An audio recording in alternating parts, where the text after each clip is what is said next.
Join me, Susan Regan, host of Connecticut Valley Views, the most widely watched interview program on Connecticut Public Access TV. Proof to the people is the byline, insight without bias, generating a 360 perspective. Our mission is to focus on topical subjects with thought-provoking interviews regarding municipal leadership, current affairs, educational and political topics, as well as key destination points in New England. And here's your host for Connecticut Valley Views, Susan Regan. Hello, and thank you for joining me today. I think we will be talking about a very interesting subject that will be of interest to everyone out there on many points. My guest is the Reverend Dr. Virginia McDaniel.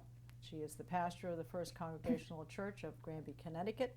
And I'd like to also add that we have a friend joining us, a regular member of her staff, Tara. Yes. Lovely dog, very sweet girl, very sweet. Reverend McDaniel, your undergraduate degree was in college was music, but your career apparently initially was in the publishing world with the Digital Equipment Corporation. Is that correct? That is correct. Music has been my love all my life, and when I was getting ready to graduate and thinking about where I would go next with career paths, I decided that becoming a professional musician wasn't likely to earn me any money. So follow the money was the no. So I took some time off. But as a liberal arts grad, right, working for Digital Equipment, which if people remember what that company was, it was right, a communications computer company that okay, has since disappeared, as many of them did. But working in the publishing arm, interviewing authors and editing books for publication about computers. But that clearly wasn't where my heart was. So when I had been out in the working world for about 5 years, it seemed that that was the right time to start a family, and I took some time out and had 2 pretty terrific kids. Oh, that's great. Yeah. Wonderful. Well, at what point, obviously, there was a catalyst somewhere along the way that was taking you to divinity school. What was there? Was there a moment? Was there a time? Was it something that kind of built up? How did that come about? There were some pretty amazing things that came together. My younger child was about 3 or 4 years old, and I was doing some part-time work from home, but really asking the question of myself, what am I going to do with the rest of my life? Because I knew I wasn't going to just be a stay-at-home mom forever and ever. And I got a very direct answer to that question one day when I sort of like heard a voice in my head saying, I need you and you need me. And I don't mean that I heard words, but I just had that realization pretty clearly and began thinking about what it might mean to go to seminary. So that led me to explore that possibility, and when I went to an open campus day at Andover Newton Theological School, I just said, this is where I need to be. This is it. So I started my master's degree program the same day that my daughter, my older child, started first grade, and went through school together. How did your family feel about it? Was it, did they say, gee, this is different for you, or, I mean... yeah, all of the above. I think they were very supportive and encouraging my desire to follow that sense of call to explore what that meant. It also meant that we had to get through the stresses and strains of being a family with young kids and mom going to school. And sure, of course. My parents actually lived with us at the time, and that helped a great deal in terms of child care and transportation. Right. But it made because you have to have possible. that feeling of safety for your children. Sure. That they haven't. I don't feel as though you're abandoning your responsibilities Sure. and so forth, so that's a big help. Now, just educate us a little bit on how long do you go to school for it, and then is there a quote-unquote internship, or how does it work? Well, a Master of Divinity degree would be considered a 3-year master's program. The day that I went for my intake interview with the Dean of Students, I said, I'm on the lifetime program. And he said, oh, no, you can't do that. But I think it actually took me about 5 years to finish as a part-time student. And, you know, the reality these days is that many people are going back to get a theological degree for a second career, and they're balancing work and family. And so most theological schools let you do that on a part-time basis. I did some work in my home church in Andover, Mass. At the time that I was a student. Not a formal internship, but was working as a youth pastor there. And then it's actually the denomination that you're seeking ordained standing in that determines when you are ready, and you go through a process of examination, sort of like an oral exam for a PhD degree, where you are questioned on your belief and your preparedness, and when they think that you're ready, they give you the stamp of approval. Then you have to find a job. Right, I was going to say. And it's not until you actually have a job that that very real world affirmation of your sense of call has to be in place. So it's a wonderful thing to have this, heart that turns you toward God, and you want to serve God, and you go to seminary, and you do all this preparation. But until you have a job offer, they and how aren't does willing that to. work? I mean, is there such a thing as classified ads per It's se? very Or much like how's that sorted out? It's very much like seeking a job in the business world. In my denomination, in other denominations, there would be a bishop that sends people where that person thinks they need to go. I see. In many Protestant denominations, it's really a process of a congregation and a pastor finding each other. And yeah, there is internal. Was your family prepared to move if that were the case? No, they weren't. Okay. They weren't. So for the first several years of my ministry, I was restricted to looking for jobs within a commuting distance of where my children were in school and where we lived. And then when you started, when you found was this the church then? Was this the church, or you served in other churches I was first? ordained 21 years ago, so in that time I've served 2 churches in Massachusetts. I was divorced in the middle of that and remarried and went with my husband to Florida, so I served a church in Florida for 6 years, and then after he died in 2010, was open at that point to relocating anywhere in the country, and my kids were both older and so my forth, kids so. were starting their own careers and lives up here in New England, and I said it's time to go back home. So Now, packed up the dog, and here we came. okay, so once you are now in the new church, how quickly do you find people will assimilate to you and feel comfortable with you? And is it pretty quick, or is it on an individual basis? There are lots of common wisdom about how that works. People think about the first year in ministry in a church as being sort of a honeymoon period, where it might be a really good time to try to make your key changes, because congregations will forgive you and give you the benefit of the doubt in the first year, that honeymoon period. Other people will say, no, you really need to get to know the people first and respect and honor their traditions.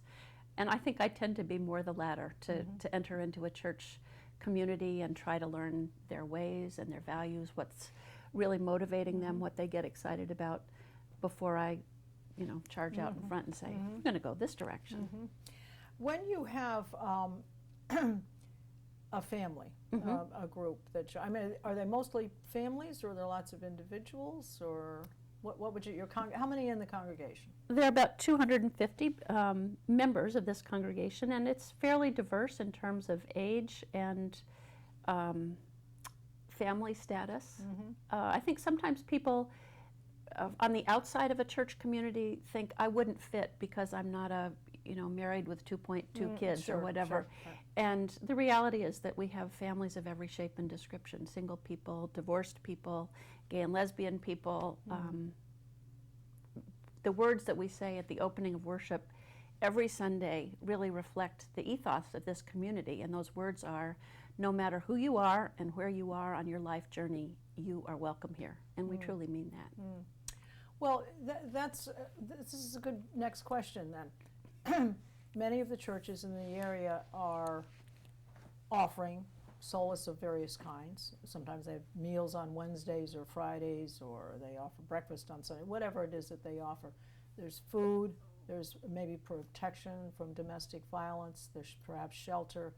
What does your church offer, or what seems to be the needs of the community these days? I think of a church,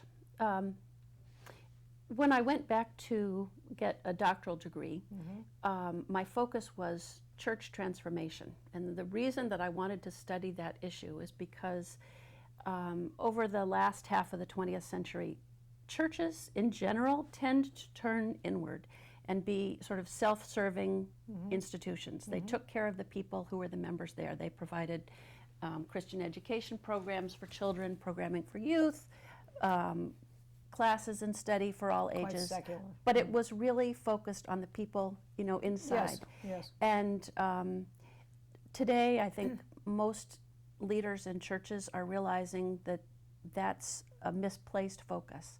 So I tend to go back to your question. I tend to see the church as an instrument of change in society, and that our role isn't necessarily to be a direct service organization, although we do some of that, but our role is really as an incubator to help people discover what their talents and gifts might be so that they can connect those with some place in the world that needs them. And in the last 2 or 3 years, we've had a number of new ministries pop up as members of the church took hold of that idea and said, this is what I feel called to do.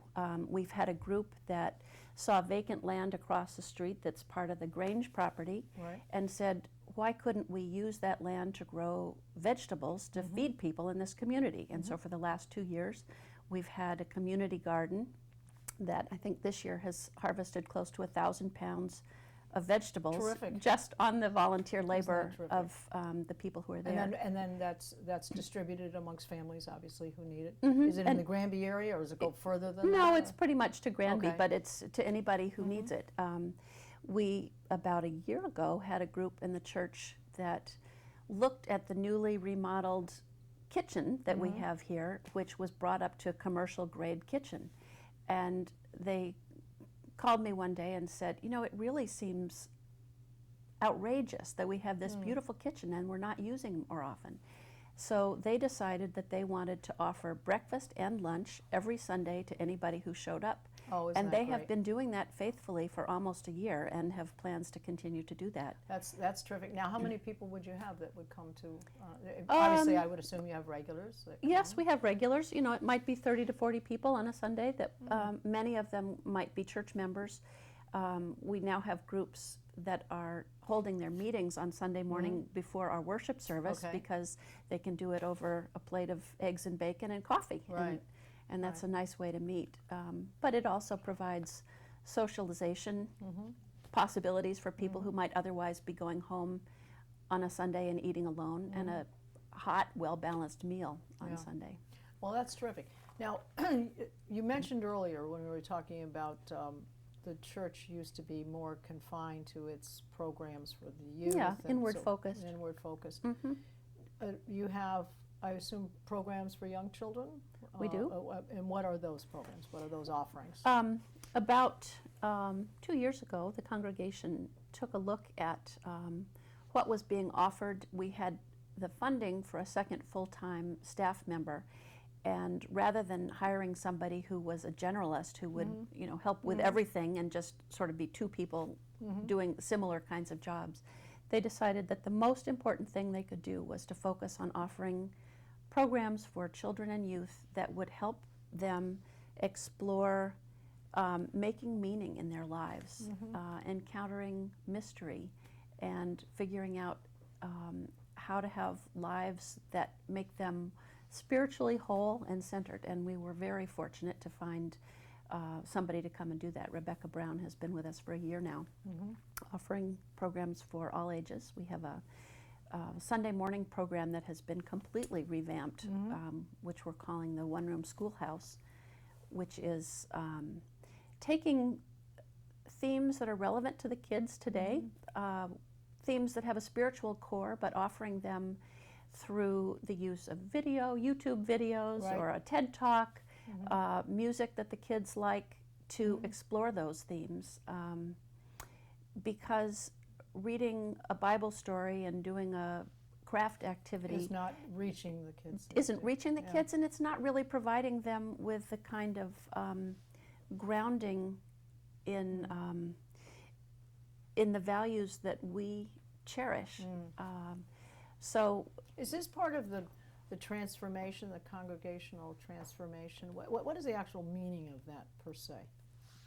when I talk about transformation, I'm really talking about that movement from being inwardly focused Okay. to outwardly focused, Okay. and to go from being an organization where people come to receive services Right. to being an organization in which people are the services yeah. themselves. But that's a wonderful thing, because in actuality, that's when I think about a church, or I think about it opening its arms to the world that needs help.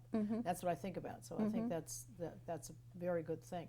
Are you finding, are there situations where you have young people that have gotten into drugs and gotten into the wrong crowd and gotten into trouble? Do you find that in any of the members of your church? Because it seems to me as though that's a help. There are so many young people these days. I think that Rebecca is dealing very effectively and wisely with a growing number of kids that don't have any connection to this church whatsoever, but realize the topics that are being explored when they meet on a Sunday evening are topics that have direct relevance to their lives, and her goal is to make it a safe place for any kid who shows up to be able to come to talk honestly and to feel welcomed and affirmed while they're there. That's very important. Now, religion by definition, I would think, is normally thought to be a belief that brings comfort and spiritual solace to people. But these days, it seems as though religion seems to be the basis upon which a lot of wars are going on. What are your thoughts about that? It seems as though rather than religion providing this comfort, this filling spiritual needs, it seems to be, let's use the words, causing wars, or they're using it as a front to establish a war. I would probably want to broaden your definition of religion. That's fine. As not just providing solace and comfort for people, but also giving them a guiding set of values that lead them to make decisions on how they're going to act in the world.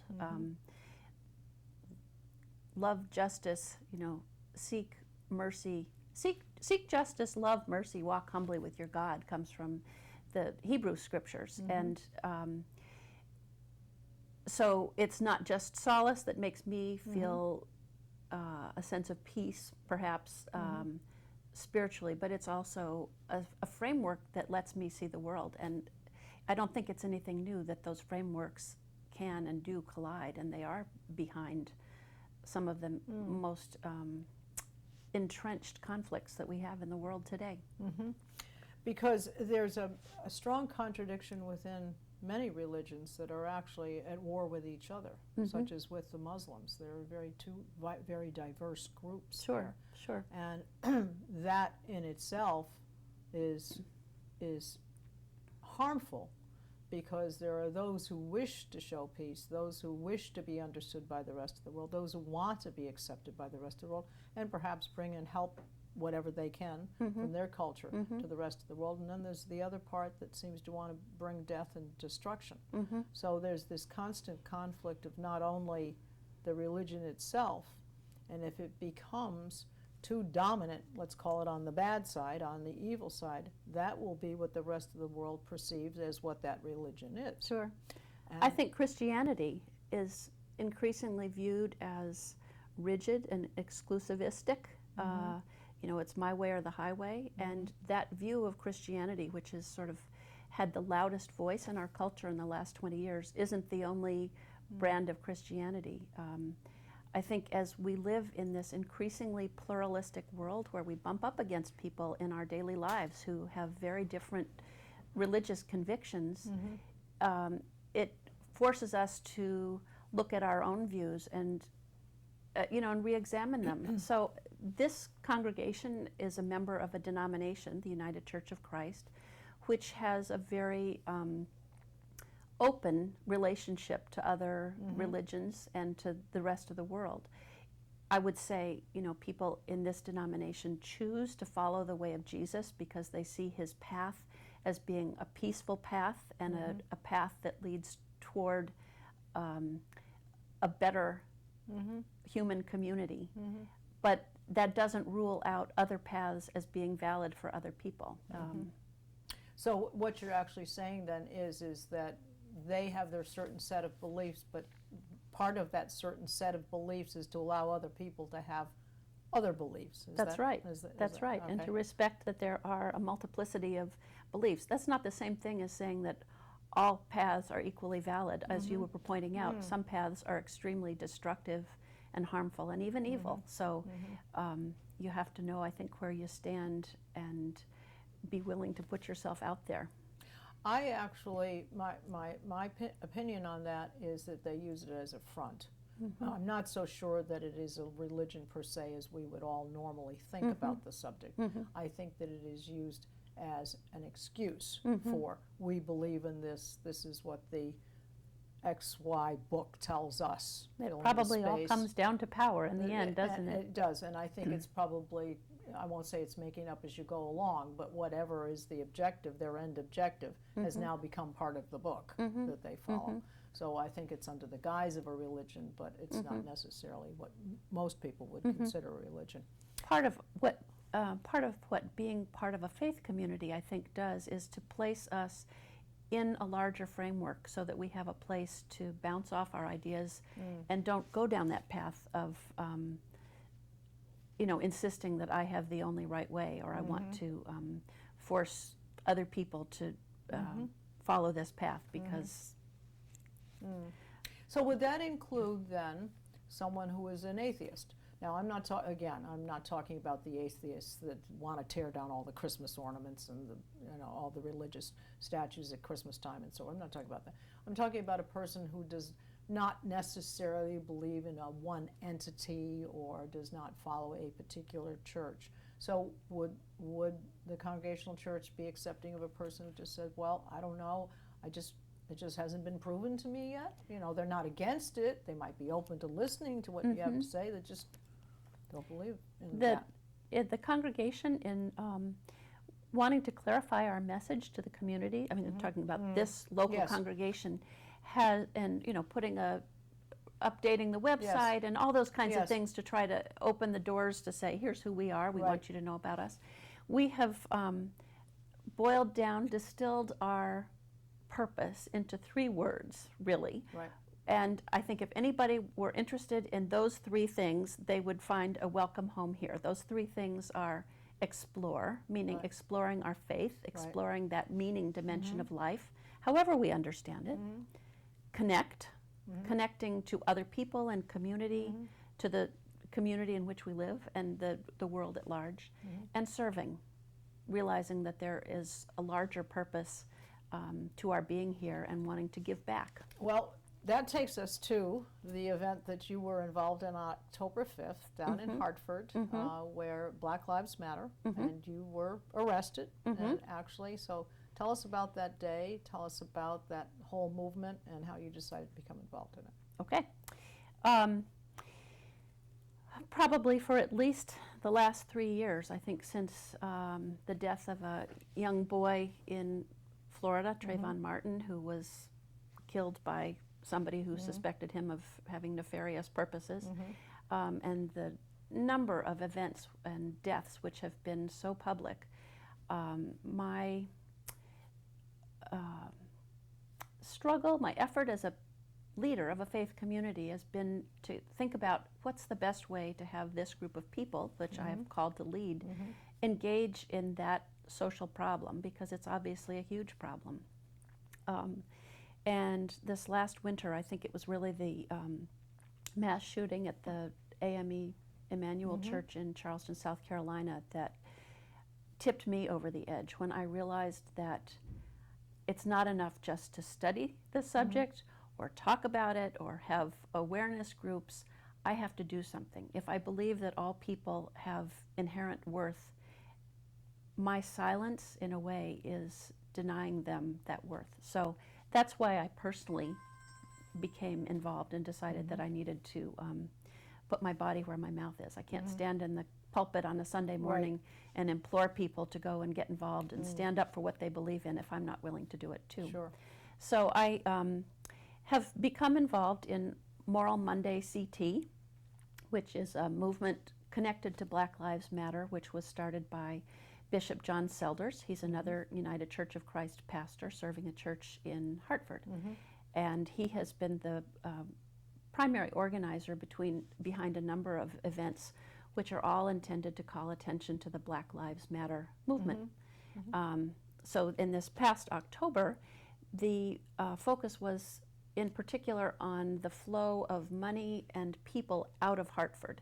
And that's why the site was selected at rush hour, where people are heading out to the western suburbs, to block traffic, to be there with our signs, and to call people's attention to Do you think you achieved your objective? Do you think that you changed minds or influenced minds or got people? I think that or it did you called, just make people annoyed because they couldn't get home? possibly And both. I'm not trying to be funny. No, possibly both. One of my children said, "Mom, that's really a noble cause, but don't you think it's kind of pointless just to get people angry?" I think if we did call some people's attention to it, that's a good thing. If by my talking about my experience helps some people think about it differently, that's a good thing. When we took part in a training before that actual action, people were asked to determine for themselves whether or not they were willing to risk arrest, or if they thought that wasn't a good idea in their personal situation or not. So people could choose what they wanted to do. And when I asked the organizers what would be the most helpful thing that I could do, the answer was, if you're willing to risk arrest, that would be good. So my family was okay with it. The congregation was extremely supportive and said, you know, we'll be there for you. We'll give you bail money if you need it. Well, you're obviously a champion for the causes. And just quickly, I want to touch on one other thing, the LGBT community. And you have a special event coming up, a month you're going to recognize that group of people. We do. About 5 years ago, this congregation went through a process to become what we call in our denomination an open and affirming congregation, which means welcoming fully to the life of the church people who are gay, lesbian, transgender, whatever. And as we have lived into what that means, people in the congregation have realized that it does make a difference, that this is a place that is open and welcoming. And it was actually a member of this congregation who came to me this fall and said, I've just become aware of what a huge problem it is for transgender persons. They live in this society with a great deal of fear. And that's both physical, emotional. Right. And you know, I think the very public transition of Caitlyn Jenner this spring highlighted that was a big because story. yes, and that's not the reality for most people who are transgender and thinking about whether or not to live openly, you know, and make a transition. Not only that, but they have security guards and they have enough money to surround themselves. Right, with right. To protect them. So the Transgender Day of Remembrance is actually a yearly observance that takes place on November 20th, and they have been taking place for more than 20 years. It's the first year that this church will offer a service of remembrance, and part of that is to read the names of all the people that we're aware of who have been killed or taken their own lives. There have been more than 35 already this year in this country.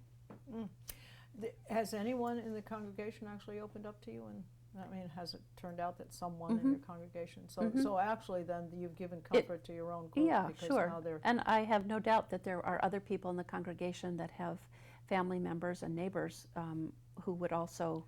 So it's a wonderful thing. It's a wonderful thing. The church is doing great work. You're doing great work. I would like to give the website for the church. People would like to take a look at that. It's firstchurchgranby.org. I want to thank you for your time. It's been terrific. Very interesting speaking with you, and I do thank you. Thank you. And I do want to remind our viewers that you can see us on Facebook, and you can see all of our programs on ctvalleyviews.com. This is Susan Regan. Thank you for joining me, bringing proof to the people.